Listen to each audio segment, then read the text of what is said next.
Erde ruft an die S-Welt 74. Pipip, bitte kommen. Na, das ist wohl das Klappern, von dem du mal gesprochen hattest, oder?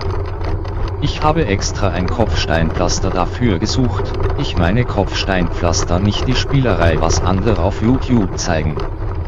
Keine Sorge, das bin diesmal nicht ich. Mein Parkinson hat nämlich gerade Betriebspause. Aber ganz ehrlich, auf Dauer nervt das ganz schön. Ich bastel schon fleißig an einer Lösung, MacGyver wäre stolz auf mich. Wenn du zufällig die Erleuchtung hast. Immer her damit. Ich bin ganz Ohr.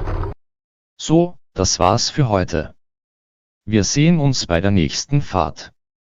Bleib locker und lass dich nicht ausbremsen.